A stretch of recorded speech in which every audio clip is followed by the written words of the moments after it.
3 நாட்களாக சம்பந்தம் உறங்கவே இல்லை. இரவு வேளையில் தாரணி படுத்திருந்த கட்டிலின் அருகேயே அமர்ந்திருந்தார்.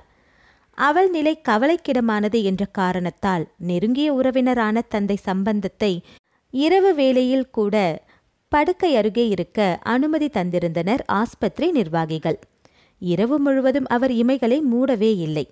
அடிக்கொரு தடவை எழுந்து மகள் முகத்தருகே மெல்ல குனிந்து மூச்சு வருகிறதா என்று பார்த்தார்.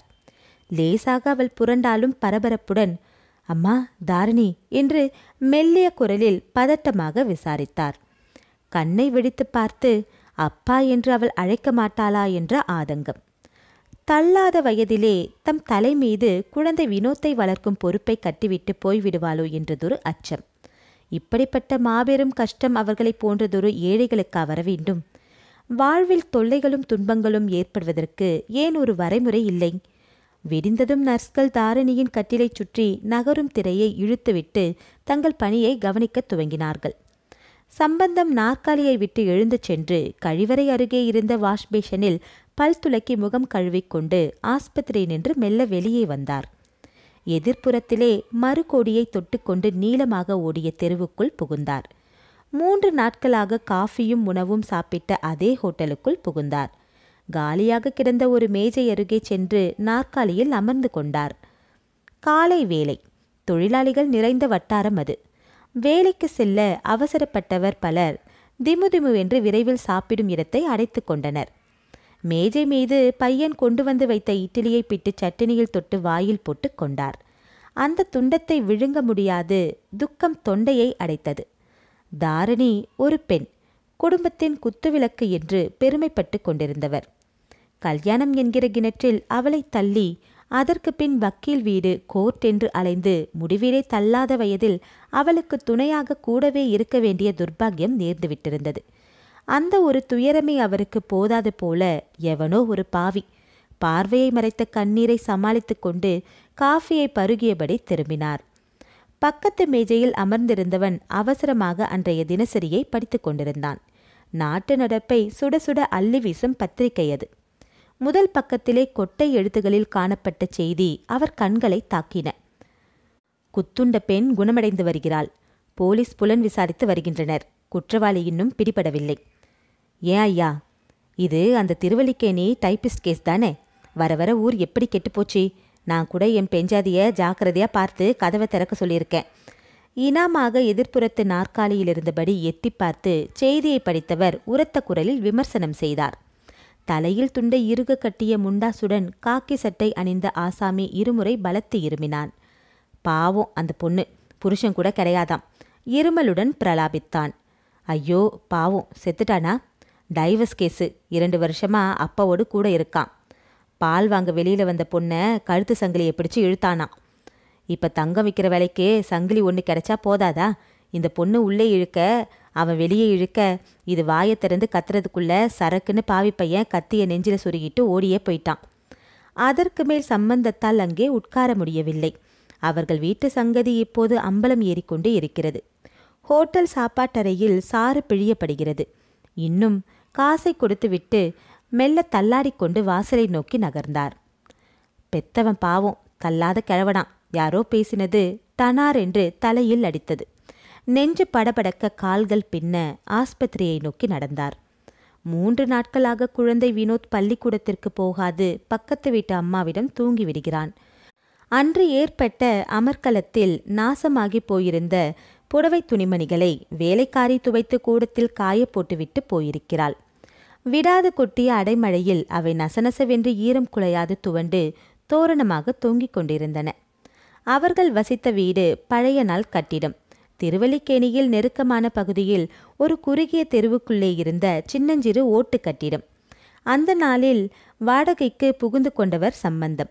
நல்ல வேளை, தொடர்ந்து அதிலேயே வசித்து கொண்டிருந்தது அப்போது நல்லதாகிவிட்டது. மகள் கணவனை பிரிந்து குழந்தையுடன் அவரிடம் வந்துவிட்ட போது மூவரும் ஒண்டிக்கொள்ள அந்த சிறு வீடாவது இருந்ததே. அவர் மனைவி அம்பிகா. பெண்ணை கல்யாணம் செய்து கொடுத்த பூரிப்பிலேயே போய்விட்டாள். கொடுத்து வைத்த மகாராசி. இந்த கன்றாவிகளையெல்லாம் பார்க்காது பரலோகம் போய் சேர்ந்து விட்டார்கள். அண்ணா சாலையில் ஒரு ஜவுளி கடையில் விற்பனையாளராக பல ஆண்டுகள் வேலை பார்த்து ஒடுங்கி ஓய்வெடுத்து கொண்டு விட்டிருந்தார். ஒட்டுமொத்தமாக கிடைத்த தொகையை பேங்கில் போட்டுவிட்டு அந்த வட்டியிலேயே காலம் தள்ள வேண்டிய மிகவும் நெருக்கமான சமயம்தான். மகள் குழந்தையுடன் வந்து சேர்ந்து விட்டிருந்தாள். அண்ணா சாலையில் ஒரு பிளாட்டில் தன்னிச்சைப்படியே வாழ்க்கை நடத்தி வந்த கிரீசனிடம் அவர் நடையாக நடந்தார். கால்கள் தேய்ந்து உடல் ஓய்ந்து போனதுதான் மிச்சம். அந்த கிராதகன் கொஞ்சம் கூட மனம் மாறவே இல்லை. தான் காதலிக்கும் சுபாவை கல்யாணம் செய்து கொள்ளப் போவதாகவும் தாரணியிடமிருந்து விவாகரத்து தான் தேவை என்றும் பிடிவாதமாக கூறிவிட்டான். பின்னர் வக்கீல் வீடு, கோர்ட், நரக வேதனையில் நாட்கள் நகர்ந்தன. பேங்கில் மொத்தமாக போட்டிருந்த பணம் கரைந்து பட்டினியிலேயே அவர்கள் செத்துவிடும் அளவும் பற்றாக்குறையில் திண்டாடிய போதுதான் தாரணி துணிவாக சொல்லிவிட்டாள் முடிவில், அப்பா, நானே மனம் ஒப்பி அவர் கேட்டபடி விவாகரத்துக்கு ஒத்துக்கொண்டு விடுகிறேன். எனக்காக நீங்க பட்ட சிரமமெல்லாம் போதும், தீர்மானமாக கூறிவிட்டாள். ஆனால் அன்று வக்கீலின் வீட்டினின்று அந்த கடித உரையுடன் அவர் வந்தபோது அவள் எப்படி அழுதாள்! நெஞ்சு விடித்துவிடும் போல கூடத்து தரையில் குப்புறப்படுத்து கொண்டு குலுங்கி குலுங்கி அழுதாளே. கன்னத்திலே கோடிட்ட கண்ணீரை துண்டால் துடைத்தபடி அவர் மெல்ல தெருவை கடந்தார். இல்லறம் எனும் மாபெரும் பொறுப்பை கிரீசன் எத்தனை எளிதான காரியமாக எண்ணிக்கொண்டு விட்டான். மணல் வீடு கட்டி விளையாடும் குழந்தைகள் அதை காலால் அழித்துவிட்டு ஓடிவிடுவது போல எத்தனை சீக்கிரத்தில் தாரிணியின் வாழ்க்கையை அழித்துவிட்டு மறைந்து விட்டான் பாவி. ஜபல்பூரோ எங்கேயோ. வடக்கே தன் இரண்டாவது மனைவியுடன் வாழ்வதாக கேள்வி. எக்கேடும் கெட்டுப்போகட்டும், அவனது உறவுக்குத்தான் தலைமொழிகியாகிவிட்டதே. ஒரு சமயம் பத்திரிகை செய்தியை அந்த பாவியும் பார்த்திருப்பானோ? படித்தால் சந்தோஷப்படுவானே. முன்னமே நான் கட்டிய தாலி சரடை திருப்பி கெட்டு விவாகரத்து என்கிற கத்தியை தாரிணி நெஞ்சிலே பாய்ச்சினான். இப்போது ஒரு திருடன் அந்த தங்க சரட்டையே பிடுங்கி ஒரு கத்தியை சொருகிவிட்டு போயிருக்கிறான் என்று தம் இளம் மனைவியிடம் சொல்லி சிரிப்பான். அவர் வயிற்றில் நெருப்பு விழுந்து அவர் வேதனையில் வெந்து துடிக்கும் போது பாவி கிரீசன் சிரித்து கொண்டிருந்தாலும் ஆச்சரியப்படுவதற்கு இல்லை. அப்படிப்பட்ட ராட்சசன் அவன். தாரணிக்கு அவன் இழைத்த கொடுமைகள் ஒன்றா இரண்டா? அந்த வார்டுக்குள் அவர் நுழைந்தபோது வேலையால் பரபரப்பாக தரையை மருந்து நீரால் துடைத்து கொண்டிருந்தான். தாரணியின் படுக்கையை சுற்றியிருந்த திரை விலக்கப்பட்டிருந்தது. அத்துடன் அருகே இதுவரை தொங்கிக் கொண்டிருந்த ட்ரிப், பாட்டில், ஸ்டாண்ட் இத்தியாயிகள் அகற்றப்பட்டு இருந்தன. அருகிலிருந்த நாற்காலியில் உட்காரப் போனபோது கட்டிலில் நின்றும் முனகல் சப்தம் கேட்கவே அவர் அவசரமாக திரும்பி மகள் முகத்தருகே மெல்ல குனிந்து பார்த்தார். தாரணி கண்களை லேசாகத் திறந்தாள். அவரது நெஞ்சு பலமாக அடித்துக்கொள்ள துவங்கியது. அப்பா! தாரணி முதலாக மயக்கத்தினின்றும் விழித்து கொண்டவள் அழைத்தாள். நிம்மதி கலந்த ஒரு ஆனந்தம் அவருக்கு. நிற்க மாட்டாதவர் போல உடம்பெல்லாம் உணர்ச்சி வசப்பட்டு ஆடியது. தாரணி பிழைத்து கொண்டு விடுவாள். கடவுளே, உனக்கு கருணை இருக்குப்பா. அதுவரை வேண்டிய தெய்வங்கள் அனைத்திற்கும் சேர்ந்து ஒரே வார்த்தையில் நன்றி தெரிவித்தார் கண்கள் பனிக்க. இங்கதாம்மா இருக்கேன், என்ன வேணுமா என்று ஆதங்கத்துடன் கேட்டார். ஓவென்று அழ வேண்டும் போல ஒரு ஆத்திரம் பொங்கி எழுந்தது அவர் மனதில். அப்படியே செத்துப்போயிருந்தா நல்லா இருந்திருக்குமே அப்பா. என்னம்மா சொல்ற? பதறினார் அவர். வினோத் இருக்கானே, அவனுக்காகவாவது நீ வாழணுமா? இந்த கிழவன் எத்தனை காலத்துக்கு இந்த அதிர்ச்சியெல்லாம் தாங்கிப்பான்? மெலிதாக முறிவளித்தாள் தாரிணி. அவளது கண்கள் அவரை பரிவுடன் பார்த்தன. நெசந்தாம்பா, வினோத் இருக்கிறானே அப்பா. என்னம்மா, குழந்தை தனியா வீட்டில் இருக்கிறானே? இல்லம்மா, பத்திரமா பார்த்துக்க ஏற்பாடு செய்துட்டு தான் வந்தேன். இன்னும் மழை பெய்கிறதாப்பா? மழைக்காலந்தாம்மா, விட்டு விட்டு பெய்துட்டு இருக்கே. இன்னைக்கு என்ன கிழமை? வெள்ளிக்கிழமை. அப்படின்னா இங்கே நான் 4 நாளாவா இருக்கேன்? அதையெல்லாம் பற்றி இப்போ என்னம்மா? அப்பா, கிட்டக்க வாங்க. நான் எழுந்து வீட்டுக்கு வர வரைக்கும் வினோத்தை கவனமாக பார்த்துக்கோங்க அப்பா. மழையில் விளையாட விட்டுடாதீங்க. முன்னே ஒரு தடவை மழையில் நனைஞ்சி அவனுக்கு காய்ச்சல் வந்ததே. தாரணி, அந்த கவலையெல்லாம் இப்போ உனக்கு தேவையில்லை, நான் கவனிச்சுக்கிறேன். தாரணி மெல்ல தன் கையை நீட்டி தோல் சுருங்கி குச்சியாக விட்டிருந்த அவரது கரத்தை தொட்டாள். அப்பா, எனக்கு ஒரே ஒரு கவலை தான். என்னம்மா? இந்த வயசில் உங்களுக்கு நான் பாரமாகி விட்டேனே, அதை நினைச்சி. கிழவர் கண் கலங்கி போனார். மேல் துண்டால் சட்டென்று அவளது கண்களை துடைத்தார். தாரணி, என் பேச்சை கேளு. இது சமயம் நீ அமைதியா இருக்கணும், அழாத. இந்த நர்ஸ்கள் பார்த்தால் என்னை இங்கே நிற்க கூட அனுமதிக்க மாட்டாங்க, துரத்திடுவாங்கம்மா. தாரணி, தழுதழுத்தார் அவர். அமைதி, அது எங்கே வரப்போகிறது? எண்ணிய தாரணி பெருமுச்செறிந்தாள். சிறிது நேரம் கழித்து டாக்டர் தமது உதவி வைத்தியர்கள் நர்ஸ்களுடன் வார்டுக்குள் நுழைந்தார். ஆச்சரியமான கேஸ். கத்தி கொஞ்சம் தவறி இருந்தா இருதயத்தில் நுழைஞ்சிருக்கும். ரொம்ப ரத்தம் எழுந்து விட்டிருந்தாள். உடனடியாக நம்ம கவனிச்சிட்டோம். பழிச்சு கொண்டு விட்டாள். லக்கிகள். பெரிய டாக்டர் தமது சிஷ்யர்களிடம் உரத்தும் பேசிக்கொண்டே படுக்கை அறையில் வந்தார்.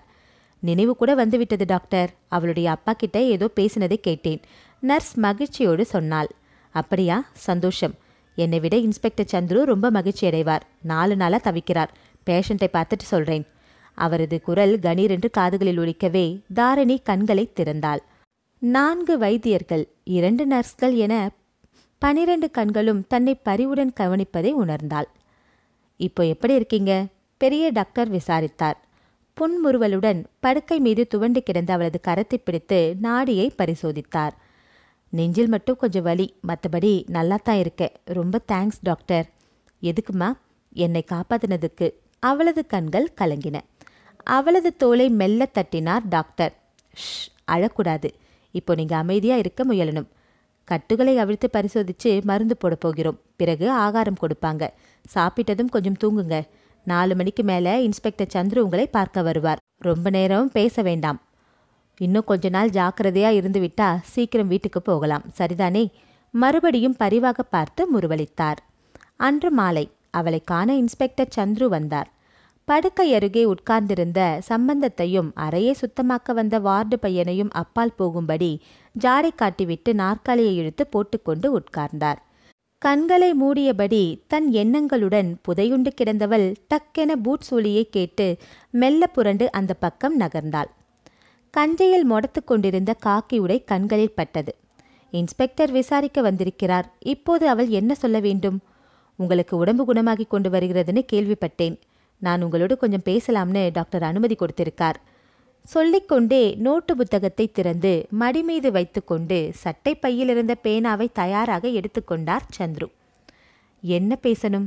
தாரணியின் குரல் பலவீனமாக ஒலித்தது. மெல்ல நிதானமாக சொல்லுங்கள். அவசரமில்லை. யோசிச்சு சொல்லுங்கள். திங்கட்கிழமை விடியற்காலையில நீங்க வழக்கம் போல பால் வாங்க 5 மணிக்கே எழுந்துட்டீங்க. குளியலறையில் பல் துளக்கி முகம் கழுவி கொண்டிருந்த போது கதவு தட்டப்பட்டது. வழக்கமாக பால் கொண்டு வந்து வீட்டில் ஊத்திட்டு போற பால்காரன் தான் வந்திருக்கான்னு நீங்க அவசரமா போய் கதவை திறந்துட்டீங்க. ஆமாம். மறுபடியும் ஏன் இவர் துணைக்கிறார்? உள்ளூர அவளுக்கு எரிச்சல். யோசிச்சு சொல்லுங்க. இது திருட்டு, அத்தோட கொலை முயற்சி கேஸ். குற்றவாளியை கண்டுபிடிக்க உங்க ஒத்துழைப்பு ரொம்ப அவசியம். கத்தியால் குத்துண்டு குற்றுயிராக உங்களை தாக்கிட்டு வந்தப்போ அரை நிதானத்தில் இருந்தீங்க. நீங்கள் கொடுத்த மரண வாக்குமூலத்திலிருந்து தடயங்கள் எதுவும் கிடைக்கல. இப்போ உங்களுக்கு நினைவு திரும்ப வந்திருக்கும். நல்லா நினைச்சு பாருங்க. இன்ஸ்பெக்டர் வற்புறுத்தினார். நோட்டு புத்தகத்தில் என்னவோ எழுதினார். முன்னமையே எல்லாம் சொல்லிட்டேனே. தாரணி முணுமுணுத்தாள். இல்லம்மா, சொன்னதுல சில தவறுகள் இருக்கு. கதவை திறந்தபோது ஒரே ஒரு நிமிஷம்தான் அவன் முகத்தை பார்க்க முடிஞ்சுது. அதுக்குள்ளே மின்சார கோளாறினால் விளக்கு அணைஞ்சு போச்சுன்னு சொன்னீங்க.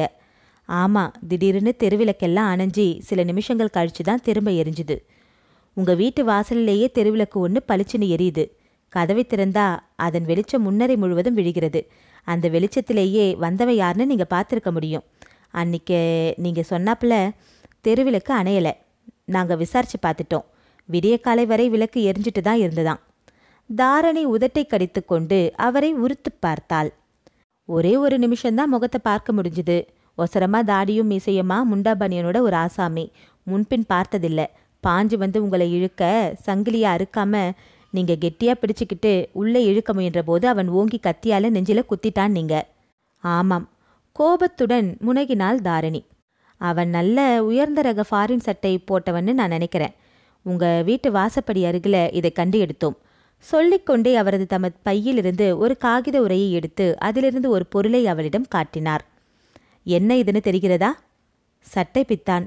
சாதாரண சட்டை பித்தான் இல்லை, உயர்ந்த ரக சட்டை, அதுவும் ஃபாரின் சட்டை. கோபிக்காம பதில் சொல்லணும். உங்களுடைய நன்மைகளுக்காக தான் சில கேள்விகள் கேட்க போறேன். விவாகரத்து வாங்கி கொண்டு எத்தனை காலமாச்சு? 2 வருஷமாச்சு. என் கணவர் வேறு கல்யாணம் செய்துட்டு ஜபல்பூரில் இருக்கார். குழந்தை என் கண்டிஷனில் இருக்கான். அவனை வளர்க்கவோ போஷிக்கவோ நான் அவரிடம் மெயின்டெனன்ஸ் எதுவும் கேட்கவில்லை. அவருக்கும் குழந்தையை பற்றின அக்கறை இல்லை. இதுவரை ஒரு தடவை கூட வந்து குழந்தையை அவர் பார்த்து போகவில்லை. ஒரு விதத்தில் அது நல்லது. அவர் வராதிருப்பதே நல்லது. இந்த 2 வருஷ காலத்தில் நீங்கள்... என் தகப்பனாருடன் அவர் வீட்டிலே வசிக்கிறேன். காசி அண்ட் சன்ஸ் என்கிற கண்ணாடி வியாபார கம்பெனியில் டைப்பிஸ்டாக வேலை பார்க்கிறேன். கம்பெனியில் நீங்கள் யாருடனும் நெருங்கி பழகினது உண்டா? நீங்க சொல்வது புரியல இன்ஸ்பெக்டர். தொண்டையை கனைத்து கொண்டார் அவர். நீங்கள் வேலை செய்யும் இடத்திலே அல்லது பக்கத்தில் இருக்கும் வியாபார அலுவலகங்கள் எதிரிலாவது உங்களுடன் நெருங்கி பழக முயன்ற வாலிபர்கள் இருக்கலாம் அல்லவா? வேலையுண்டு நானுண்டுன்னு இருக்கிறவ நான். உங்களை மனம் செய்து கொள்ள விரும்பி நெருங்கி முயன்று தோல்வியடைந்த வாலிபன் யாராவது உங்கள் வீட்டிற்கு பழிவாங்கும் எண்ணத்தோடு வந்திருக்கலாம் இல்லையா? சங்கிலியை இழுக்கும் சாதாரண திருடனாக இவன் தோணவில்லை. ஃபாரின் துணி உடுத்தும் அளவு நல்ல வசதியாக வாழ்கிறவனு தான் புரிகிறது. எனக்கு தெரிஞ்சவங்க அது மாதிரி எங்கள் அலுவலகத்தில் யாரும் இல்லை. மனம் திறந்து உண்மையாக நடந்ததை எங்ககிட்ட சொன்னீங்கன்னா உங்களுக்கு தான் நல்லது. ஒரு தடவை உயிரை பறிக்க முயன்றவன் மறுபடியும் முயலலாம் இல்லையா? மனம் திறந்துதான் பேசுறேன். ஒரு தரம் விரலை சுட்டுக்கொண்ட குழந்தை நெருப்புக்கிட்ட மறுபடி போகாதல்லவா? ஒரு தடவை கல்யாணம் என்கிற விலங்கில் நான் பட்ட அவஸ்தை 8 ஜென்மத்துக்கும் போதும். அதனால் நான் எந்த வாலிபனுக்கும் அப்படிப்பட்ட எண்ணம் கொடுக்கிறபடி நடந்ததில்லை, சத்தியம். சொல்லிவிட்டு திடீரென்று விசும்பி அழ ஆரம்பித்தாள். பரபரப்புடன் இன்ஸ்பெக்டர் எழுந்திருந்தார். அமைதியா இருங்க. உங்கள் மனம் நோக பேசியிருந்தா மன்னிச்சுக்கோங்க. உடம்பு பூரா குணமான பின்பு மறுபடியும் பார்க்கிறேன். எழுந்து சென்று விட்டார். மெல்ல சிரமப்பட்டு தலையணை அருகே கிடந்த துண்டை எடுத்து கண்களை துடைத்து கொண்டாள். மேலும் மேலும் கண்ணீர் பெருகியது. கத்திக்குத்து காயத்துடன் இப்போது நெஞ்சிலே அவளுக்கு வேறு ஒரு வலி. கிரீசன் அவளை உதறிவிட்டு போனதும் தாலி என்ற வேலியின் பாதுகாப்பு இல்லாது போனதினால் கத்தையால் குத்தினவன் அவளது கள்ளக்காதலனாக இருக்குமோ என்றவரை இன்ஸ்பெக்டர் சந்தேகித்திருக்கிறார். இந்த அவமானத்தை தாங்கிக் கொள்வதை விட அவள் செத்துவிட்டிருக்கலாம். தனிமரமாக நின்றால் கல் எரிப்பட வேண்டுமா? கடவுளே! அப்பா கதவை திறந்து கொண்டு மெல்லே உள்ளே வருவதைக் கண்டுவிட்டாள். கண்களை இறுக்கமாக மூடிக்கொண்டு தூங்க முயலும் பாவனையில் கிடந்தாள். அப்பா சிறிது நேரம் மௌனமாக அருகில் நின்றார். அவள் தூங்கவில்லை. வேண்டுமென்றே அவரை பார்க்க மறுத்து கண்களை மூடிக்கொண்டிருக்கிறாள் என்பது புரிந்தது. அங்கு வந்த நர்ஸிடம் பேசுவது போல கொஞ்சம் உரத்த குரலில் சொன்னார். குழந்தை வினோத் எப்படி இருக்கான்னு ஒரு நட போய் வீட்டுக்கு போய் பார்த்துட்டு வரேன். வீடு பூட்டி கிடக்கும். இன்னும் ஏதாவது திருட வீட்டை குறி வச்சிருந்து இருக்கிற 1-2 தூக்கிட்டு போயிட போறாங்கன்னு கவலையாகத்தான் இருக்கு. பிச்சைக்குடியில சனீஸ்வரன் புகுந்தாப்புல. அவர் மெல்ல நகர்ந்து கதவை மூடிவிட்டு போய்விட்டார். இமையின் கடை வழியே வழிந்து காதோரத்தை நனைத்த கண்ணீரை அவள் மீண்டும் துடைத்து கொண்டாள். அப்பா மனம் நொந்துதான் வெளியே போய்க் கொண்டிருக்கிறார். கணவனை பிரிந்து அவள் தனியே வீட்டுக்கு வந்து விட்டதிலிருந்து அப்பா சிரிக்கக்கூட மறந்து போனாரே. மாலையும் கழுத்துமாக கிரீசனுடன் மணப்பந்தலில் அப்பாவின் காலில் விழுந்து கும்பிட்ட போது அப்பா சம்பந்தம் பல்லாண்டு பல நலனோடு தீர்க்காயுசுடன் இருங்கோ என்று வாழ்த்தினார். நல்ல வேளை, 10 பெற்று பலகாலம் வாழுங்கன்னு ஆசை பண்ணி விடுங்களோன்னு பயந்துட்டேன். புது மருமகன் மாமனாரை கேலி செய்தபடி எழுந்து நின்றான். பக்கென்று சிரித்து விட்டார் சம்பந்தம். அதுதான் அவர் கடைசியாக மனம் விட்டு சிரித்தது. மருமகன் கிரீசன் பார்க்க அழகன், இன்ஜினியர் பட்டம் பெற்றவன், கை நிறைய சம்பாதிக்கிறான். பிடித்தாலும் ஒரு புளியங்கொம்பை பிடித்து விட்டோம் என்ற மகிழ்ச்சியில் அன்று முழுவதும் அவர் கல்யாணம் விசாரிக்க வந்தவர்களின் முன் பெருமையோடு பல்லை இழுத்து கொண்டிருந்தார். அவள் மட்டும் என்ன, கழுத்தை நிறைத்த ரோஜா மலர் மாலைகளின் மனம் முகத்திலே வீசிய போது கடைக்கண்ணால் அருகில் நின்றவனை ஆசையுடன் பார்த்து மகிழ்ந்து வாழ்க்கை என்றும் அன்று போல இனிமையாக புதுமையாக நிறைவாக இருக்கப் போகிறது என்று பெருமைப்பட்டு கொண்டிருந்தாள். மகளுக்கு தாம் தேடி பிடித்த மாப்பிள்ளை புளியங்கொம்பில்லை, வெறும் முருங்கைக் கொம்பு, பட்டென்று ஒடிந்து போய்விடக்கூடிய பந்தம். இந்த திருமணம் கிழவர் நினைக்கவில்லை. அவளும் நினைத்து பார்க்கவே இல்லை. அந்த அதிர்ச்சி புக்ககம் போன சில நாட்களேயே அவளுக்கு ஏற்பட்டுவிட்டது. ஸ்கூட்டர் வாங்கி தருவதாக உன் அப்பா சொன்னாரு, இன்னும் அதை பற்றி பேச்சே இல்லை. மாமியார் மைத்துனன் ஊரகத்தி முன்னால் படபடத்தான். ஆமா, சொல்லிட்டேன். இந்த மாச கடைசிக்குள்ள ஒரு ஸ்கூட்டர் வாசல்ல நிக்கல, நீ வாசல்ல நிப்ப. கல்யாணமாகிய சில தினங்களில் தனிமையிலேயே கணவனுடன் இருந்தபோது அவள் கேட்ட கனிவு மொழிகள். கிரீசன் கடுமையாக ஒரு கடிதம் எழுதி போட்டு விட்டிருந்தான் மாமனாருக்கு. சம்பந்தம் பயந்தே போய்விட்டார். அப்போது அவர் அந்த ஜவுளிக்கடையில் வேலை பார்த்து கொண்டிருந்தார். கடை முதலாளி காலில் விழுந்து கெஞ்சி எப்படியோ 5000 ரூபாய் வாங்கிவிட்டார். ஓசைப்படாது மகளுக்கு கூட தெரிவிக்காமல் கிரீசன் பேரில் ஒரு செக் எழுதி அவன் வேலை பார்த்த நிறுவனத்திற்கே சென்று அவனிடம் நேரடியே ஒப்படைத்து விட்டிருந்தார். இதற்கிடையில் கிரீசன் சில மாதங்களில் அந்த நிறுவனத்திலிருந்து மதுரையில் இருந்த ஒரு பெரிய நிறுவனத்திற்கு போய் அதிகப்படி சம்பளத்தில் வேலை ஏற்றுக் கொண்டிருந்தான். புதிதாக தனி குடித்தனம் ஆரம்பிக்க நாற்காலியிலிருந்து சகலமும் அப்பா தான் வாங்கித்தர வேண்டியிருந்தது. அப்பா இந்த சமயம் பணத்திற்கு மிகவும் பாடுபட்டுத்தான் போய்விட்டிருந்தார். நல்ல வேளை, செத்துப்போன அம்மா ஒரு 3 வடம் தங்கச்சங்கிலி வைத்துவிட்டு போயிருந்தாள். குழந்தை பிறந்த பின்னர் சீர்வரிசைக்கு பதிலாக அம்மாவின் தங்க சங்கிலியை கொடுத்து விடலாம் என்று சம்பந்தம் அதை பத்திரமாக பதுக்கி வைத்து கொண்டிருந்தார். அதுக்கு பிடித்தது ஆபத்து. மனைவியின் பிறந்த வீட்டு பரம்பரை சொத்து என்ற உணர்வுகளை உதறிவிட்டு அதை வைத்து காசாக்கி தான் மகளுக்கு தனி கொடுத்தனம் ஆரம்பிக்க அஸ்திவாரம் அமைத்து கொடுத்தார். கொள்ளை கிணற்றில் தண்ணீர் இறைக்க தாம்பு கயிறும் வாளியும் வாங்கி கொண்டு வீட்டுக்குள் நுழைந்தபோது மகள் விசும்பி அழுது கொண்டிருப்பதைக் கண்டு திடுக்கிட்டு போனார் சம்பந்தம். என்னம்மா? பதறினார் தந்தை. சம்பளம் வர தாமதமாகுமா, இப்ப தானே வேலையில சேர்ந்தாரு, அதனால உங்க அப்பா ஊருக்கு போகும் முன் வீட்டு செலவுக்கு 500 ரூபாய் கொடுத்துட்டு போகட்டும், கேட்டு வாங்கி வையின்னு சொன்னாரு. அப்பா கிட்ட அக்ஷய பாத்திரமா இருக்கு, நீங்க கேட்கும்போது கொடுத்துட்டே இருக்கிறேன்னு ஓங்கி கன்னத்துல அடிச்சிட்டாரு. விம்பினாள் மகள். கைவிரல் அடையாளத்துடன் இடது கன்னம் சிவந்து காணப்பட்ட மகளை பார்த்து அவர் நெஞ்சு கொதித்தது. முன்பின் அறியாமல் பெரிய இடம் என்று நினைத்து பெண்ணை பாழும் கிணற்றில் தள்ளிவிட்டிருக்கிறோமே. தாயில்லாத குழந்தை தன் தவிப்பை யாரிடம் சொல்லுவாள்? ஆத்திரமும் அழுகையும் நெஞ்சை அடைத்தன. ஏன்பா, அப்படியே எனக்கு ஒரு ஜான் கயிறு வாங்கிட்டு வந்திருக்கிறது தானே, தூக்கு போட்டுக்க. மகள் துயரத்துடன் வெடித்தபோது பெற்றவர் கலங்கி போனார். ஏமாந்துட்டேன் தாரிணி, உன் அத்தை மக சிவனேசனுக்கே உன் பிரியப்படி கட்டி வச்சிருக்கலாம். அதிகம் படிக்கலைன்னு அவனை அசட்டையா உதறிட்டேன். எப்படியோ விட்டு பிடிச்சி இவனை உன் வழிக்கு கொண்டு வந்துட முயலுமா. இனி என்ன செய்ய முடியும்? புடவை துணிமணியா மாத்திக்க. ஆயிரங்காலத்து பயிருன்னு பெரியவங்களா பார்த்து நிச்சயத்தை மன வாழ்க்கை. நான் என்னம்மா செய்வேன்? காதல் கல்யாணம், அதனால்தான் அப்படி சீரழிஞ்சு போயிட்டது என்று யாரும் சுட்டி காட்ட முடியாது. பெரியவர்களை பார்த்து மனம் உவந்து பந்திகளை விடாது பெண் பார்க்கும் படலத்திலிருந்து வரிசை கிரமமாக நிச்சயதார்த்தம், பரிசம் போடுதல், அம்மி மிதித்து அக்னி சாட்சியாக 3 முடிச்சுகளை கிரீசன் அவள் கழுத்தில் போட்ட தெய்வீக திருமணம். போட்ட வேகத்திலேயே அந்த 3 முடிச்சுகளையும் அவிழ்த்து விட்டு போய்விட்டான் கணவன் என்ற கயவன். என்னம்மா, எதுக்கு அழுகிற? உடம்பிப்போ நல்லா தானே இருக்கு. நெஞ்சு வலிக்கு ராத்திரி படுக்க போகிறப்போ ஒரு ஊசி போட சொல்லியிருந்தாரு. அப்போ நல்லா தூங்குவ. இந்தா வாயத்தர. சொல்லியபடியே அவள் முகத்தை துண்டால் துடைத்து விட்டு வாய்க்குள் மாத்திரை 2 போட்டு தண்ணீரை ஒரு மடக்கு ஊற்றினாள் நர்ஸ். விசிட்டிங் டயத்தில் யாராவது வந்தா நான் பேசலாமா நர்ஸ்? பேஷா பேசுமா, ஆனால் ரொம்ப அலட்டிக்கக்கூடாது, அழக்கூடாது. காய்ச்சல் வந்து தொலைச்சா சங்கடமாக போயிடும், ஜாக்கிரதை. போர்வையை சரியாக இழுத்து கழுத்து வரை மூடிவிட்டு படுக்கை கால்மாட்டில் கிளிப்பில் தொங்கிய காகித கத்தையில் ஏதோ எழுதிவிட்டு அவள் நகர்ந்தாள். எழுந்து உட்கார முயன்றாள் தாரிணி. காயத்தின் மீது போட்டிருந்த தைலம் இழுத்து கொண்டு வலிக்கத் தொடங்கவே பயத்துடன் மறுபடியும் படுக்கை மீது தலையை சாய்த்து கொண்டாள். அதே சமயம் மூடியிருந்த கதவு லேசாக தட்டப்பட்டது. அவள் வியப்புடன் பார்க்கும் முன் உள்ளே அவளது தோழி ஜெயந்தி வந்தாள். கேள்விப்பட்ட, மனசு ரொம்ப கஷ்டப்பட்டது. உனக்கு கஷ்டத்துக்கு மேலே கஷ்டமா? இப்படி ஒரு சோதனை வரணுமா? உட்கார், உன்னை பார்க்கிறப்ப மனசுக்கு ஆறுதலாக இருக்கு. மீண்டும் அவள் கண்கள் கலங்கியது. துக்கம் நெஞ்சை அடைத்தது. தெரிந்தவர் அறிந்தவர்களை பார்த்ததும் ஓவென்று அழவேண்டும் போன்றதொரு ஆவேச ஆத்திரம் உள்ளத்தில். ஏன் இப்படி? கண்ணீரை சமாளித்தபடி புன்னகைத்தாள் அவள் தோழியை பார்த்து.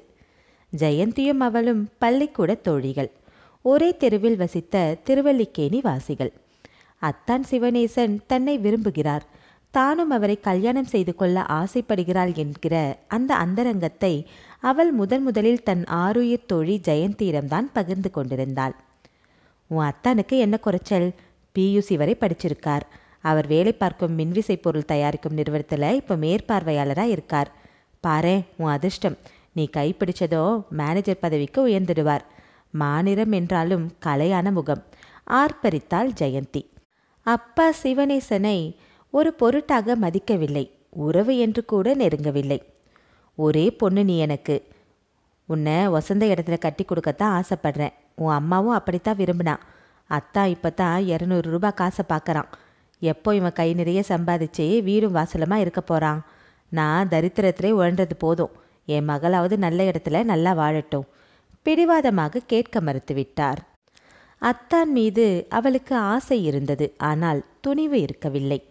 அப்பாவை எதிர்த்து பேசி அத்தானை தான் மணப்பேன் என்று பிடிவாதம் செய்ய தெரியாத 10ஆம் பசலி. இப்போது ஏற்பட்டிருக்கும் துணிச்சல் ஏன் அப்போது இல்லை? வாழ்க்கையில் கசப்பான அனுபவங்கள் அவள் மனதில் எத்தனை திடமான பிடிவாதமான எண்ணங்களை இப்போது உருவாக்கி விட்டிருக்கின்றன. அப்போது அத்தானை பார்ப்பது, மெல்ல சிரிப்பது, கண்களால் மனதில் உள்ள ஆசைகளை பரிமாறிக்கொள்வது, அத்துடன் அவள் துணிவு மெல்ல நின்று விட்டிருந்தது. அத்தான் சிவநேசன் கோழையாக ஒதுங்கிவிடவில்லை. உறவு முறையை சொல்லிக் கொண்டு வந்து பெண் கேட்டார். அப்பாதான் கண்டிப்பாக மறுத்துவிட்டார்.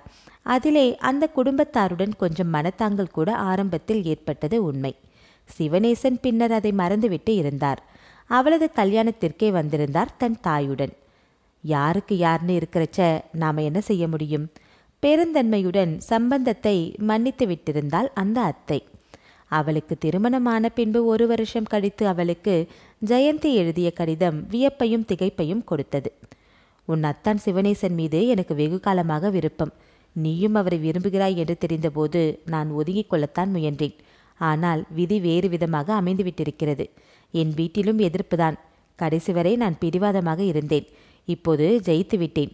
திருமணம் நடக்க இருக்கிறது. நீ கட்டாயம் உன் கணவருடன் கல்யாணத்திற்கு வர வேண்டும் என்று அக்கடிதத்தில் எழுதியிருந்தது. ஏற்கனவே எதற்கும் எரிந்து விழும் கணவனிடம் அவள் அந்த கடிதத்தை காட்டவில்லை. கிழித்து போட்டுவிட்டாள். அவளது தோழியின் கல்யாணத்திற்கும் போக முடியவில்லை. வாழ்த்து மட்டுமே அனுப்பியிருந்தாள். சில ஆண்டுகளுக்கு பின்னர் இப்போதான் அவள் ஜெயந்தியை பார்க்கிறாள். அதுவும் இந்த சூழ்நிலையில். அருகில் வந்த ஜெயந்தி கையோடு கொண்டு வந்த சாத்துக்குடி பழங்களை அலமாரிக்குள் வைத்துவிட்டு நாற்காலியில் அமர்ந்தாள். அவள் இப்போது 2 குழந்தைகளுக்கு தாய் என்று கேள்வி. தாய்மை கொடுத்த பூரிப்பில் லேசாக உடல் உப்பி முகம் சிவந்து கண்கள் பளபளக்க அவள் அழகாகவே இருந்தாள். இடையிலே பட்டு சேலை, கழுத்திலே தாரணியின் கண்கள் ஓடின. என்ன அப்படி பார்க்கற? கழுத்தில் கவரிங் சங்கிலி தான் போட்டிருக்கேன். கைகளில் கண்ணாடி வளையல்கள் தான். தங்கச்சங்கிலி, வைரத்தோடு, வளையல்கள் எல்லாத்தையும் கழற்றி பேங்க் லாக்கரில் பத்திரமா வச்சுருக்கோம். இவருக்கு இப்போ வேலை ஒசந்து போயிருக்கு. மாதத்துக்கு 1 தடவையாவது கம்பெனி காரியமாக ஹைதராபாத், கல்கத்தான்னு சுற்றுப்பயணம். அத்தை காலமாயிட்டதால் நான் குழந்தைகளோட தனியாக வீட்டில் இருக்கேன். நகை நெட்டெல்லாம் ஆபத்து இல்லையா? இப்போ தான் வினோதமான திருட்டெல்லாம் நடக்கிறதே. என்னையோ குழந்தையோ பற்றி இவருக்கு ரொம்ப கவலை. எதற்கோ ஒரு தடவை டெலிஃபோனில் கூப்பிட்டு விசாரிச்சுக்கிட்டே இருப்பார். தாரணி கண்களை தாழ்த்தி கொண்டாள். ஜெயந்தி கொடுத்து வைத்தவள். மனம் போல மாங்கல்யம். மகிழ்ச்சியோட வாழ்கிறாள். அண்ணா நகரில் ஒரு சின்ன இடம் வாங்கி போட்டிருக்கேன். கம்பெனி கடன் கொடுத்து உதவ ஏற்பாடுகள் ஆயிடுச்சு. தை பிறந்ததோ நல்ல நாள் பார்த்து அஸ்திவாரம்னு எழுப்பணும்னு சொல்லிக்கிட்டு இருந்தார். அடடா, நான் எங்களை பற்றியே பேசிகிட்டு இருக்கேன், மன்னிச்சுக்கோ. முந்தா நாள் தான் ஹைதராபாத்லேருந்து இவர் டெலிஃபோனில் பேசினார். சின்னவனுக்கு 2 நாளாக காய்ச்சல். அதை பற்றி கவலை அவருக்கு. அப்போது நான் உனக்கு ஏற்பட்ட விபத்தை பற்றி சொன்னேன். பதறி போயிட்டார். ஊருக்கு திரும்பினதோ உன்னை வந்து பார்க்கறேன்னு சொல்ல சொன்னார். தேங்க்யூ ஜெயந்தி. அதற்கு மேல் அவளால் பேச முடியவில்லை. பெரிய வேலை, படித்தவன் என்று அப்பா தப்பு கணக்கு போட்டு அவளை எங்கேயோ தள்ளிவிட்டு விட்டார். அத்தான் சிவநேசனை கட்டி கொண்டிருந்தால் கத்தி குத்துக்கே ஆளாகி இருக்க வேண்டாமே? பொறுப்பான கணவனாகவும் நல்ல தந்தையாகவும் இருந்து அமைதியான ஆனந்தமான வாழ்க்கையை அவளுக்கு கொடுத்திருப்பாரே. நல்லதொரு வரனை அப்பா எப்படி நழுவ விட்டு விட்டார்? அவளது நெஞ்சு துயரத்திலே விம்மியது. ஜெயந்தி அன்புடன் அவள் கரத்தை பிடித்து கொண்டாள். நீ நம்புவியோ என்னவோ தாரிணி, ஒவ்வொரு வெள்ளிக்கிழமையும் மஞ்சள் அரைத்து தாலி சரடுக்கு தடவிக்கொண்டு முகத்தில் பூசி தலைமுழுகி விட்டு குங்குமத்தை நெத்தியில் வச்சுக்கிற போதெல்லாம் எனக்கு உன் நினைப்பு தான் வருகிறது. தாரிணி ஒதுங்கி கொண்டதால் தானே இந்த மஞ்சளும் குங்குமமும் எனக்கு கிடைச்சிருக்குன்னு எண்ணி எனக்குள்ள உன்னை பற்றி ரொம்ப பரிவோடு நினச்சிக்கிறேன். உன் அத்தான் என் கணவராக போனது ஒரு விந்தைதான். உன் மேலே ஆசையாக இருந்தவரை கட்டிக்கிறோமேன்னு வாழ்க்கை எப்படி இருக்குமோன்னு நான் கொஞ்சம் பயந்து கொண்டு தான் இருந்தேன். சும்மா சொல்லக்கூடாது. என் கணவர் குணத்தில் தங்கமானவர். சட்டையை கழட்டி போட்டு விட்டது போல உன் மேலே இருந்த ஆசையை உடனடியாக மனசிலிருந்து கழட்டி போட்டு விட்டார். ஆனால் உன்னை தன் நெருங்கிய உறவு பெண்ணுங்கிற வகையில் ரொம்ப மதிக்கிறார். நீயாவது நல்லபடியாக அவரோட சுகமாக வாழ்ந்தா போதும். எனக்கு தான் கொடுத்து வைக்கல. பெருமூச்செறிந்தாள் தாரிணி. ஒரு காலத்தில் நீ என் கணவரை காதலிச்சேன்னு நான் ஒருபோதும் உன் மேலே ஆத்திரப்பட்டதே கிடையாது. என்னை பொறுத்தவரை உன் அத்தான் மேல் நான் கொண்ட விருப்பம் ஒருதலைப்பட்டது. ஒருவரையொருவர் விரும்பினாங்க. அவங்களால் வாழ்க்கையில் இணைஞ்சு வாழ முடியாமல் போச்சேன்னு வருத்தப்பட்டேன். ஜெயந்தி அழுத்தமாக சொன்னாள். எனக்கும் நீ நல்லா வாழ்கிறாயின்னு கேள்விப்பட்டு ஆத்திரமோ அசூயையோ கிடையாது. அத்தான் சிவநேசன் ரொம்ப நல்லவர். அவருக்கு ஒரு நல்ல பொண்ணு கிடைக்கணும்னு தான் வேண்டிக்கிட்டு இருந்தேன். என் உயிர் தோழியான நீயே அவருக்கு மனைவியானதை கேட்டு நான் ரொம்ப மகிழ்ச்சி தான் அடைஞ்சேன். ஜெயந்தி, எப்போவாவது உனக்கு நேரம் இருந்தால் உன் குழந்தைகளை கூட்டி வந்து காட்டு. வரேன், கட்டாயம் நானும் அவரும் உன்னை வீட்டில் வந்து பார்க்குறோம். இன்னும் ஒன்று, அவர் உன்கிட்ட கேட்க சொன்னார். தவறாக நினச்சிக்காத, உன் வாழ்க்கையில் ஏற்பட்ட அத்தனையும் தெரியும். 2 வருஷமா இவர் கோயம்புத்தூர் தலைமை ஆஃபீஸில் இருந்துட்டார். அம்மா கிட்ட குழந்தைகளை விட்டுட்டு நான் இவரோட அங்கே தங்கிவிட்டேன். அதனால தான் உனக்கு ஏற்பட்ட கஷ்டத்தின் போது உன்னை நேரே வந்து பார்க்க முடியலை. கடுதாசி போட்டோம். உங்கள் கடிதம் வந்தது. அந்த சமயம் அது எனக்கு ரொம்ப தெம்பை கொடுத்தது. பதில் எழுதி என் நன்றியை தெரிவிக்க முடியலை. நான் அப்போ ரொம்ப மனசு உடஞ்சி போயிருந்தேன். நாங்கள் அதை புரிஞ்சுக்கிட்டோம். நான் கேட்குறத தப்பாக நினைக்காத. என் கணவர் கேட்க சொன்னதை தான் நானும் கேட்க போகிறேன். ஆஸ்பத்திரி அது இதுன்னு பணம் செலவாகி இருக்குமே, நாங்கள் கொஞ்சம் பணம் கடனாக உதவி செய்யலாம்னு நினைக்கிறோம். தேவைப்பட்டதை தயங்காமல் கேளு. உன் குழந்தை தனியாக வீட்டில் இருக்க வேண்டாம். நான் வேணா கூட்டி கொண்டு போய் வச்சுக்கவா? இன்னும் ஏதாவது உதவி வேணும்னா? பொலபொலவென்று கண்ணீரை உகுத்தாள் தாரிணி. அவளால் தோழியின் அன்பை தாங்கிக் கொள்ள முடியவில்லை. சிவனேசன் அவளிடம் இன்னமும் காட்டும் பரிவின் சுமையை தாங்க முடியாது அவள் நெஞ்சு வலித்தது. அவள் வாழ்விலே அப்பா போட்ட தவறான திட்டத்தினால் எப்பேற்பட்ட ஒரு வாய்ப்பை அவள் இழந்து விட்டிருக்கிறாள். அன்பான கணவனுக்கு ஈடு இந்த உலகில் ஏதேனும் உண்டோ? பணம், பட்டம், பதவி இவைகள் எல்லாம் மனம் நிறைந்த மணாளனுக்கு முன் தூசிகளாயிற்றே. இப்போ வேணாம், வேணும்போது கேட்கிறேன், விம்மினாள் தாரிணி. போனதையெல்லாம் நினைச்சு வருத்தப்படாத தாரிணி.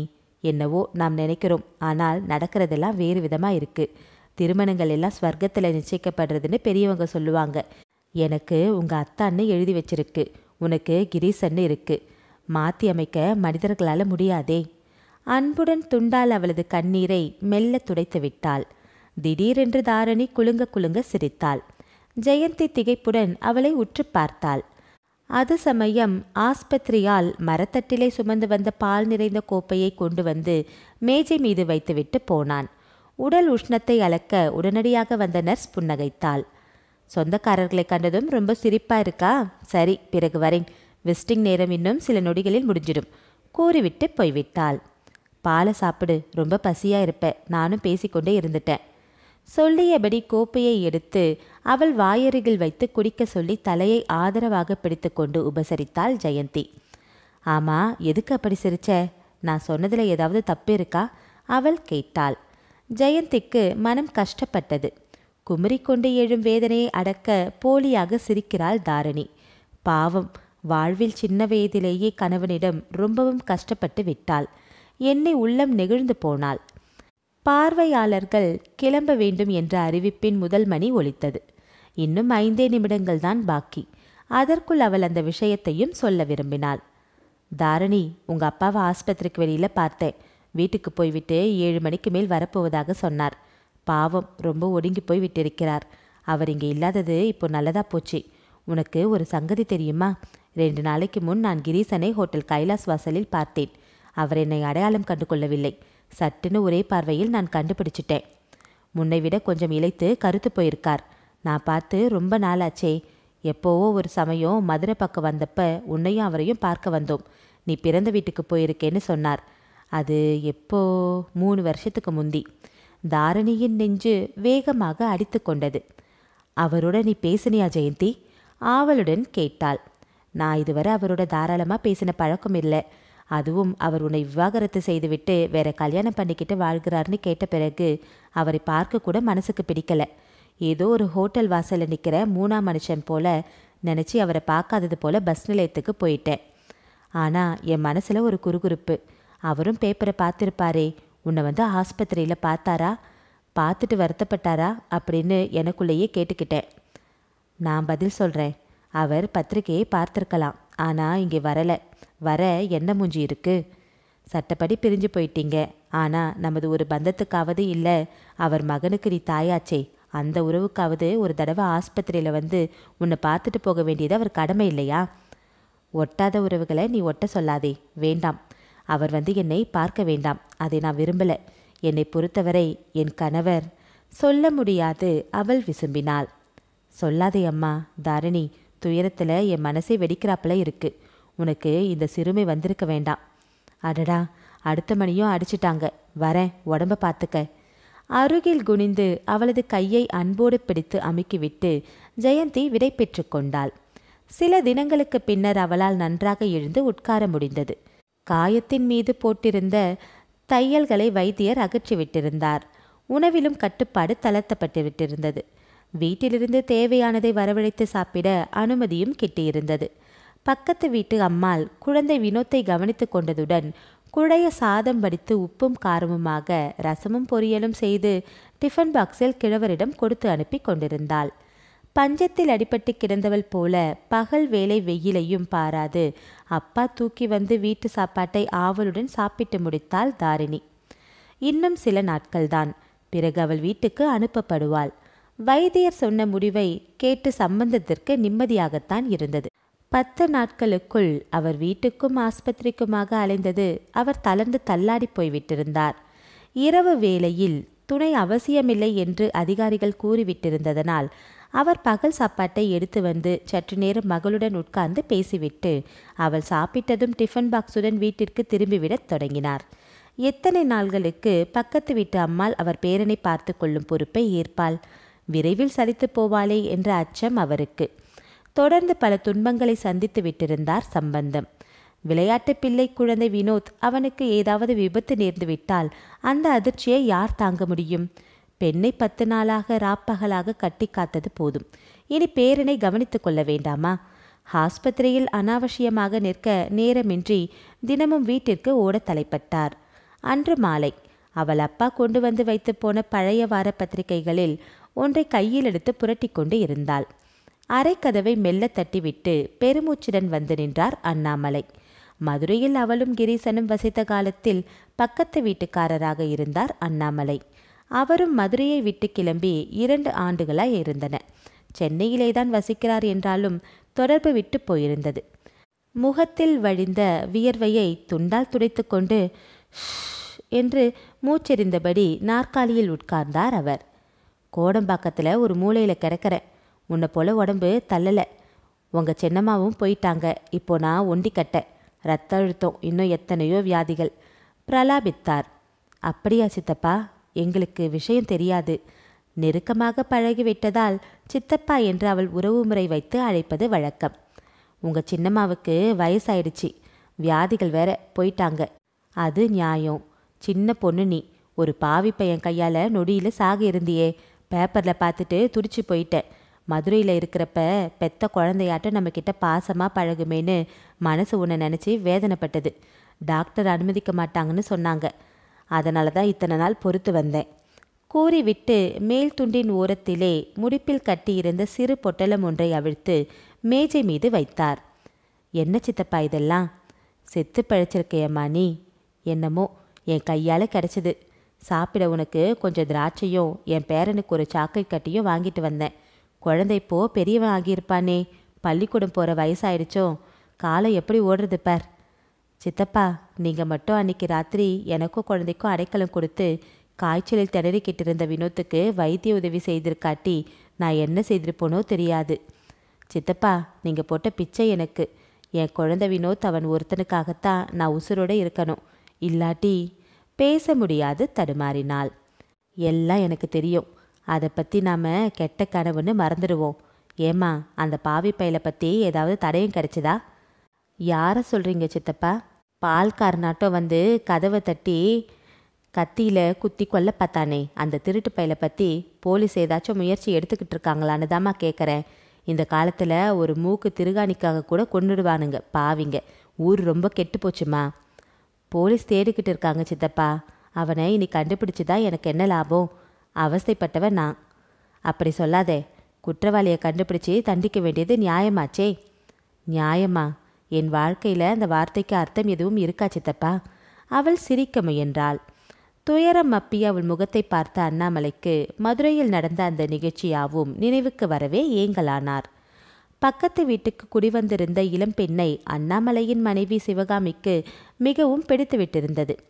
பாவம், கர்ப்பமாக இருக்கு, தாயில்லாத பெண்ணா. காலையில் போகிற புருஷன் ராத்திரி வெகு நேரம் கழித்து தான் வீட்டுக்கு வரான். அதுவரை தன்னந்தனியாக வீட்டில் பெரியவங்க துணை இல்லாமல் இந்த சமயம் இருப்பது தவறு. ஆதங்கப்பட்டு கொண்டு ஒழிந்த போதெல்லாம் சிவகாமி அடுத்த வீட்டிற்கு தாரணிக்கு துணையாக சென்று உட்கார்ந்து விடுவாள். வெங்காய வத்தல் குழம்பு இட்லியோடு சாப்பிட்டுப்பார், ருசியாக இருக்கும். மோர்கூழ் செய்து கொண்டு வந்திருக்கேன். இந்த சமயம் வாய்க்கு புளிப்பாக சாப்பிட ஆசையாக இருக்கும்மா, கொஞ்சம் சாப்பிடு. பெற்ற தாயைப் போல மிகவும் அன்போடு தான் தயாரிக்கும் பதார்த்தங்களை அவ்வப்போது கொண்டு வந்து கொடுப்பாள். கடைவீதியில் கொய்யாப்பழம் கொட்டி கிடக்கிறது. உனக்கும் கிரீசனுக்கும் 1 டஜன் வாங்கி வந்தேன். எடுத்து உள்ளவை. வேலையிலிருந்து வந்ததோ சாப்பிட அறுத்து கொடு. பழம் கல்கண்டா இனிக்குது. அண்ணாமலை கடை தெருவுக்கு போகும்போதெல்லாம் அவளுக்கு ஏதாவது வாங்கி கொண்டு வர தவறமாட்டார். அந்த சமயம்தான் கிரீசன் நடத்தையிலே பலவித மாறுதல்கள் காணத் தொடங்கியது. பணம் பணம் என்று மாமனாரை அரித்து அவரால் கொடுக்க முடிந்ததையெல்லாம் வாங்கி கொண்டு விட்டான். நிலைமைக்கு மீறிய சுகபோக வாழ்க்கை வாழ அவனுக்கு ஆசை. ஈடு செய்ய கையில் பணம் இல்லாத எரிச்சல். அவனது பற்றாக்குறைக்கு காரணம் தாரிணி என்றவரை ஒரு தவறான எண்ணம். அவன் படிப்புக்கும் பதவிக்கும் தகுந்தபடி பெரிய மனிதர் வீட்டு பெண்ணை கட்டி கொண்டிருந்தால் காரும் பங்களாவுமாக எடுத்த இடப்பிலே வாழத் தொடங்கியிருக்கலாமே. ஏழை சம்பந்தம் வீட்டில் சம்பந்தம் செய்தது எத்தனை பிசகு! எண்ணி ஏமாற்றத்தை தாளாது ஆத்திரத்தை அவள் மீது கொட்டினான். சதா வீட்டில் சண்டை. நியாயத்தை எடுத்து சொல்ல வாயை திறந்தாலோ கர்ப்பிணி என்று கூட பாராது அடி உதை. அழுகையும் கண்ணீருமாக அவளது மனவாழ்க்கை மெல்ல ஊர்ந்து கொண்டு இருந்தது. அப்போதெல்லாம் பொறுமையாக இருக்க சொல்லி சிவகாமி ஆறுதல் சொல்வது வழக்கம். இப்படியே இருக்காது, விரைவில் விடுவு காலம் வரும், கவலைப்படாதேம்மா, தேறுதல் சொல்வார் அண்ணாமலை. வினோத்தை பிரசவிக்க அவள் சென்னைக்கு பிறந்த வீட்டுக்கு வந்திருந்த போதுதான் கிரீசன் நடத்தையில் இன்னும் சில விபரீத மாறுதல்கள் ஏற்படத் தொடங்கியிருந்தன. அலுவலகத்தில் அவனுக்கு புதிய நண்பர்கள் முளைத்து விட்டிருந்தனர். அளவுக்கு மீறி குடித்துவிட்டு நிதானமின்றி வீட்டுக்கு வர தலைப்பட்டான். அத்துடன் சுபாவின் சிநேகம் வேறு. சுபா அவனது அலுவலகத்திலே வேலை பார்த்த ஸ்டெனோ. ஆசைக்கு படித்துவிட்டு அனுபவத்திற்காக வேலைக்கு வந்திருந்தவள். வசதியான குடும்பம். தாய்க்கு ஒரே மகள். தந்தையை சிறு வயதிலேயே இழந்து விட்டவள். சுபாவையும் அவள் தாயையும் பற்றி அக்கம் பக்கத்தவர்களுக்கு அத்தனை ஒரு நல்ல அபிப்பிராயம் இருக்கவில்லை. ஆனால் அண்ணாமலை பண்பானவர். யாரையும் சட்டென்று இழிவாக பேசிவிட மாட்டார். முதலில் அவர் நம்பவில்லை. பிறகு அவர் தமது கண்களாலேயே பார்த்துவிட்டார். தாரணி ஊரில் இல்லாத போது கிரீசன் சுபாவுடன் மிகவும் நெருக்கமாக பழகி கொண்டிருந்தான். சின்ன வயதில் சில மனிதர்களிடம் காணப்படும் பலவீனம் இது மறைந்துவிடும். தாரிணி தன் குழந்தையுடன் ஊருக்கு திரும்பியதும் சுபாவை பற்றிய நினைவு கிரீசனுக்கு குறைந்துவிடும். அப்படித்தான் அவர் எண்ணிக்கொண்டு இருந்தார். ஆனால் கிரீசன் சுபாவின் தொடர்பு மிகவும் நெருக்கமாகிக் கொண்டு வந்தது. முதலில் மனைவிக்கு தெரியாமல் அவளை சந்தித்து கொண்டிருந்தான்.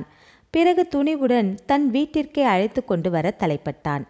பகிரங்கமாக தான் அவள் மீது கொண்டிருக்கும் அன்பை பற்றி பேசினான். பதவி, பங்களா, கார் என்று வசதியான வாழ்க்கையை தேடிக்கொள்ள அவள் உறவு அவசியம் என்றான். முடிவில் சுபா இல்லாவிட்டால் உயிரே நிலைக்காது என்ற வண்ணம் பிதற்றவும் தொடங்கிவிட்டான் அவன். தாரணி கெஞ்சினாள். சண்டை போட்டு பார்த்தாள். சமாதானமாக பேசியும் பார்த்தாள். கிரீசன் ஒன்றுக்கும் மசியவே இல்லை.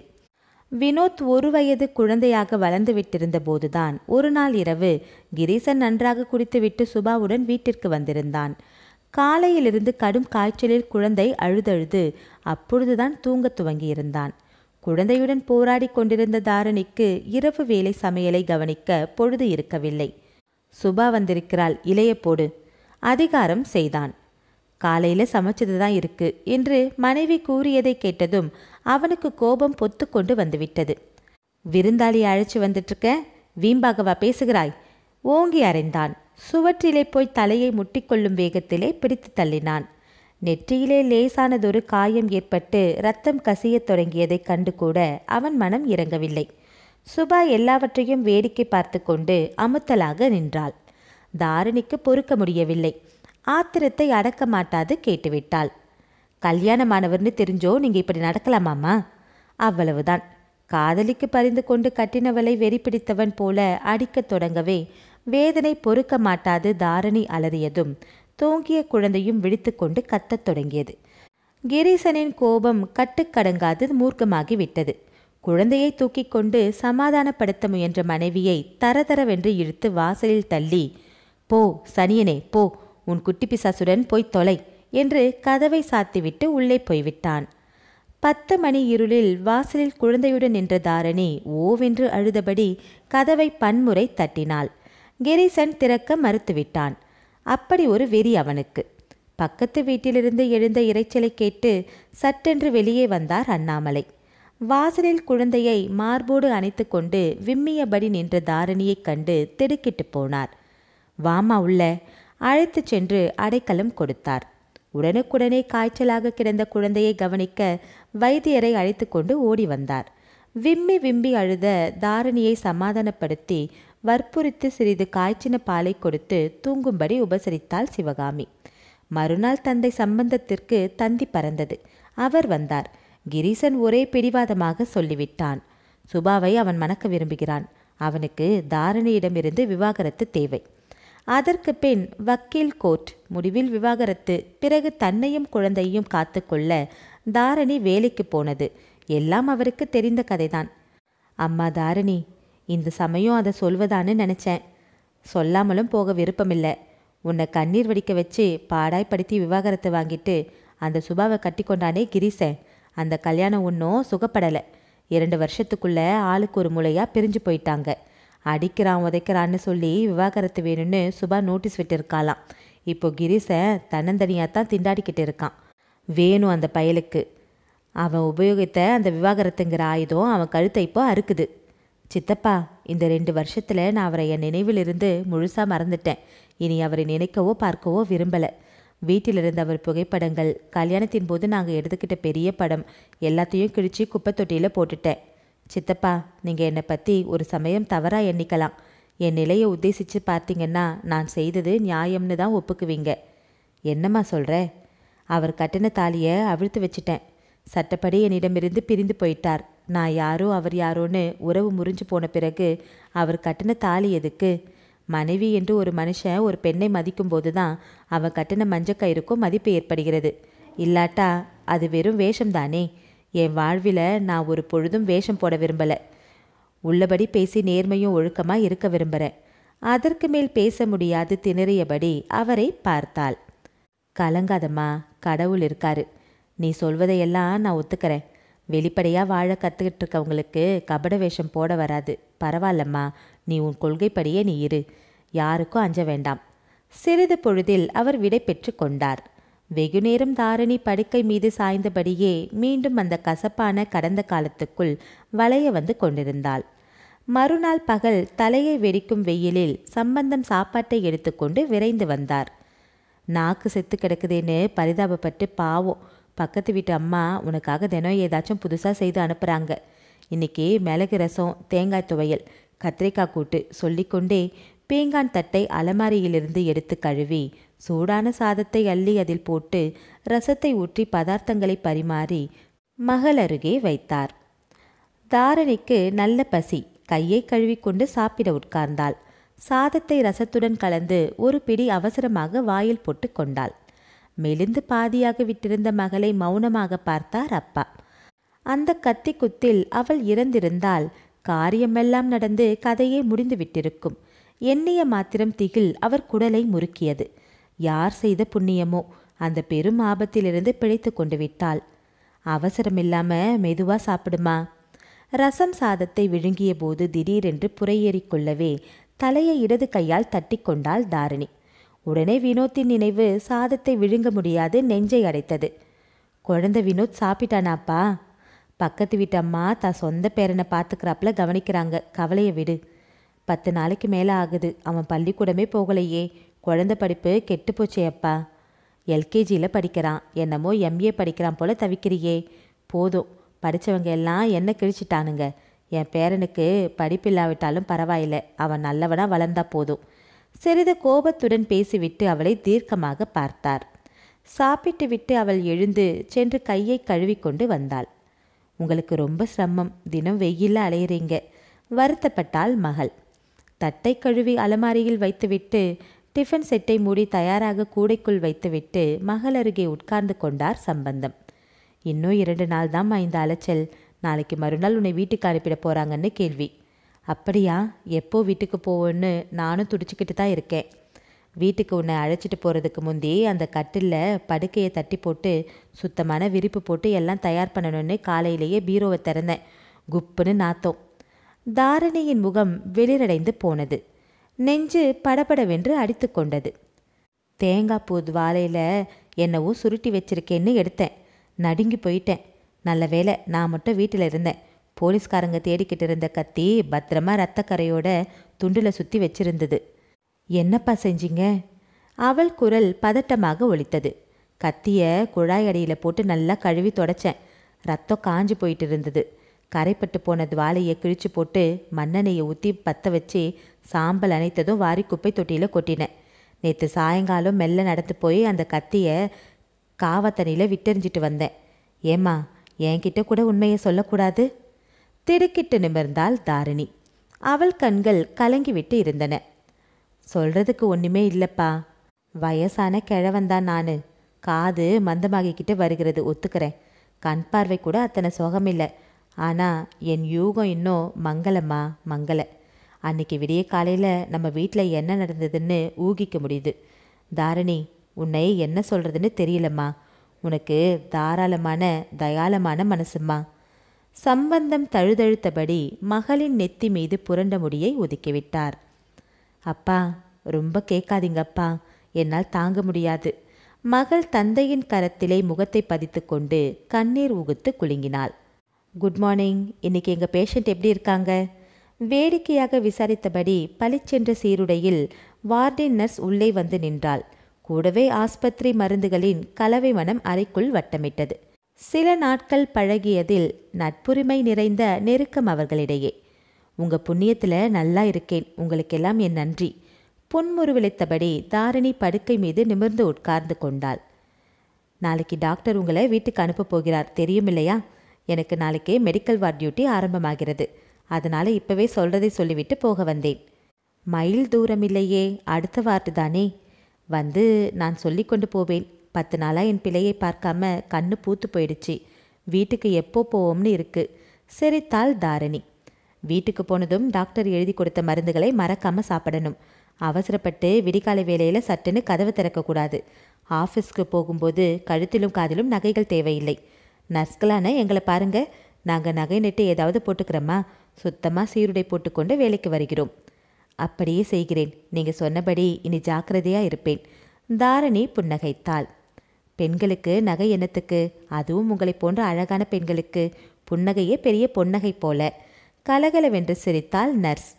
மீதியையும் சொல்ல மறந்துட்டீங்களே, பெண்களுக்கு கற்பு என்பதுதான் அழகு. ஆண்களுக்கு அவங்க போட்டுக்கிற ஃபாரின் சட்டை பேண்ட்டு தான் அழகுன்னு முடிச்சிருக்கலாமே. உங்கள் வாழ்க்கையில் ஏற்பட்ட கசப்பான அனுபவத்தில் உங்களுக்கு ஆண்கள் மேலே அப்படி வெறுப்பாக இருக்குது. என் கணவர் என்னை விவாகரத்து செய்துவிட்டு இன்னொரு பெண்ணை மணந்து கொண்டு வாழ்கிறார். அதை பற்றி யாரும் அதிகம் பேசுவதில்லை. கணவனை விட்டு தனியே வாழ்கிற என்னை பற்றி எத்தனையோ விமர்சனம். சமுதாயத்தின் கண்ணோட்டத்தில் ஏன் இந்த வித்தியாசமான பார்வை? இந்த அடிப்படை கொள்கைகளை தான் நான் வெறுக்கிறேன். ஆணையோ பெண்ணையோ தனிப்பட்ட முறையில் நான் வெறுக்கலை, புரிஞ்சுக்கோங்க. ஆம், ஒத்துக்கிறேன். ஆணும் பெண்ணும் சரிசமமாக படிச்சுட்டு வேலைக்கு வந்துடுறோம். ஆனாலும் புறையோடி போன சில பழக்க வழக்கங்களிலிருந்து பெண் இன்னும் மீளவில்லை. ஏன் மீளவில்லை தெரியுமா? பெண்ணுக்கு பெண்ணே விரோதியாக அமைவதால் தான் பெண் இன்னமும் தன் உரிமைகளோடு சுதந்திர பறவையாக தனித்து நிற்க முடியவில்லை. ரொம்ப புரட்சிகரமான எண்ணங்கள் உங்கள் மனசில் இருக்குன்னு புரிகிறது. புத்திசாலித்தனமாகவும் பேசுகிறீங்க. I like you very much. வரட்டுமா? விடை பெற்று கொண்டாள் நர்ஸ். வீட்டுக்கு போக போகிறோம். போனதும் கவனிக்க வேண்டியது என்ன என்று சிந்தனைக்குள்ளே தன்னை மறந்து படுத்து கிடந்தாள். வார்டு ரவுண்டுக்கு வந்த டாக்டர்கள் பார்வையிட்டுவிட்டு அகன்றனர். வார்டு பையன் தரையை சுத்தமிட வாளியும் துணியுமாக வந்தான். அழுக்கான கோப்பை, துண்டு இத்தியாயங்களை எடுத்து போக ஆயால் வந்தாள். பகல் உணவை தூக்கி கொண்டு பதபதைக்கும் வெயிலில் அப்பா வந்தார். நேரம் நழுவிக்கொண்டே சென்றது. மாலை ஆஸ்பத்திரி ஆள் கொண்டு வந்த தேநீரை பருகிவிட்டு எழுந்து ஜன்னல் வழியே வெளியே பார்த்தாள். கேட் இன்னமும் பூட்டப்பட்டு இருந்தது.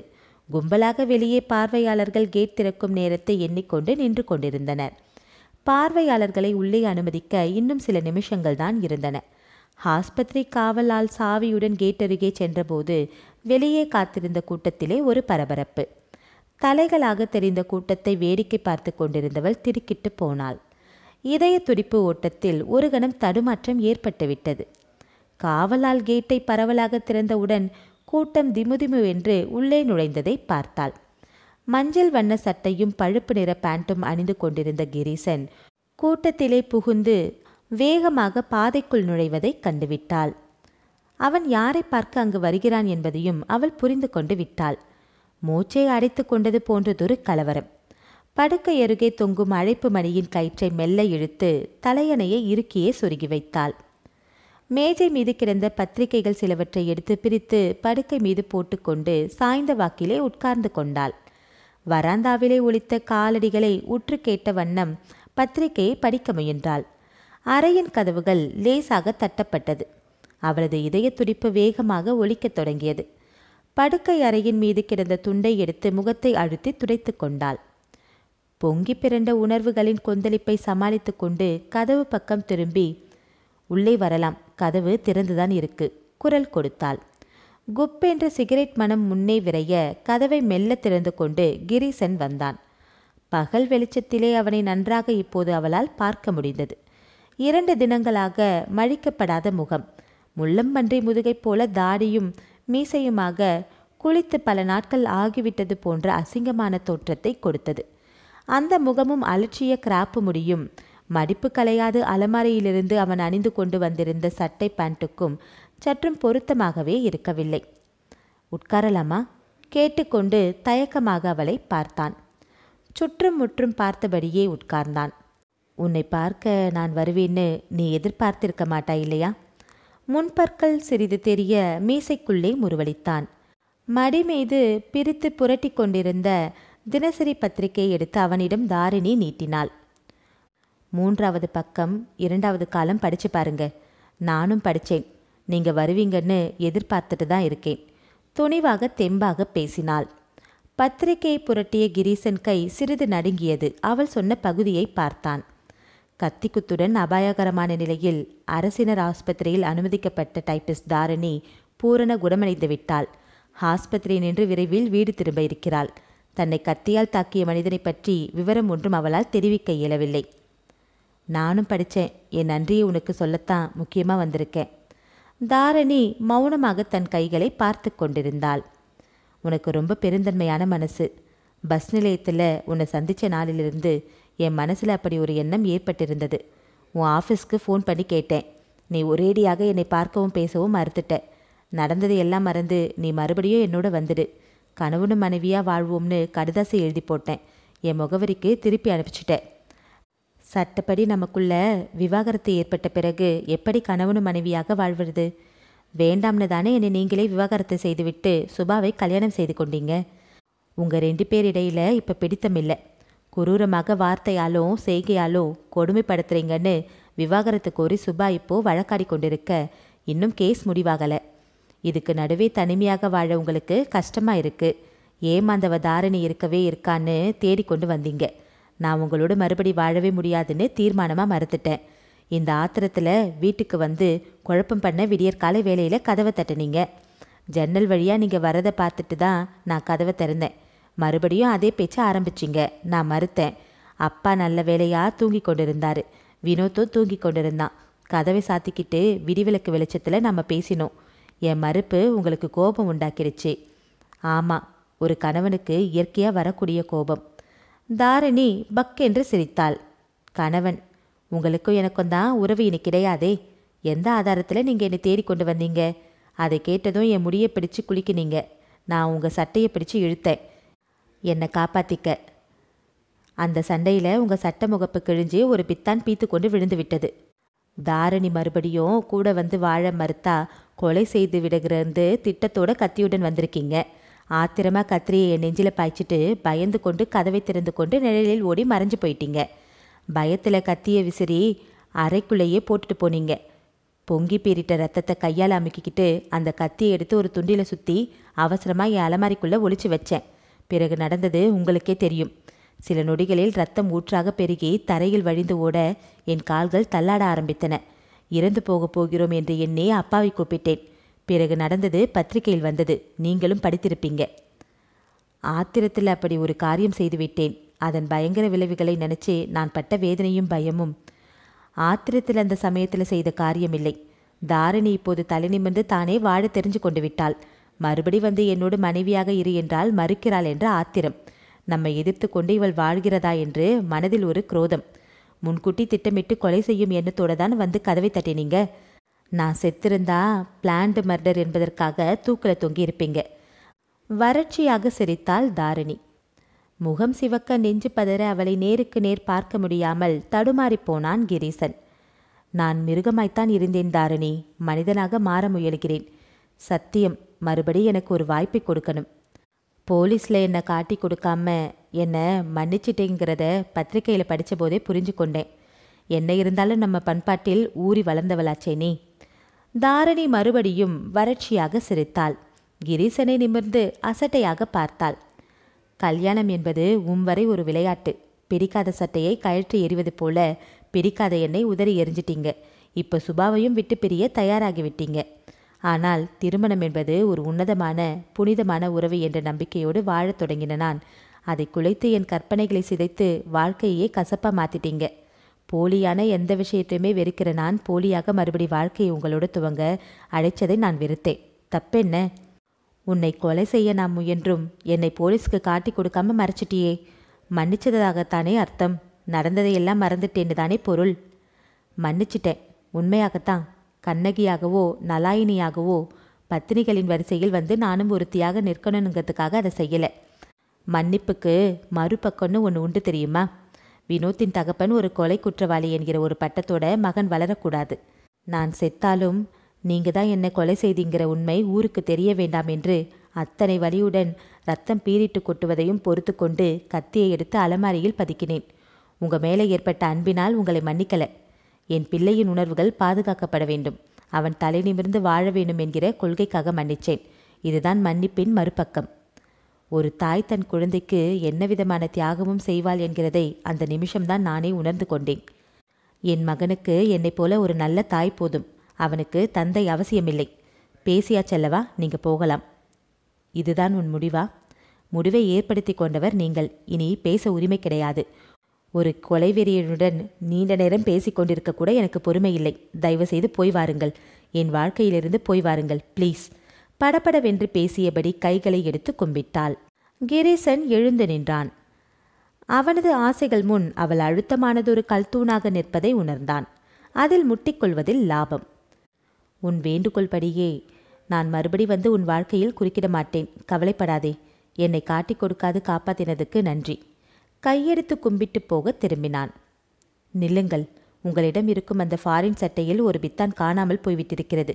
அதை போலீஸ் வைத்து கொண்டிருக்கிறாங்க. முதலில் சட்டையில் இருந்த பித்தான் அத்தனையும் கத்தரித்து நெருப்பில் போட்டு பொசுக்குங்கள், அல்லது சட்டையே போட்டு கொளுத்து விட்டாலும் சரி. தடயங்களை வைத்துக்கொண்டு திண்டாடாதீங்க. தேங்க்யூ.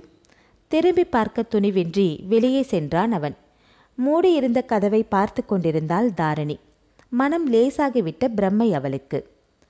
நாவல் முடிவுற்றது. நன்றி.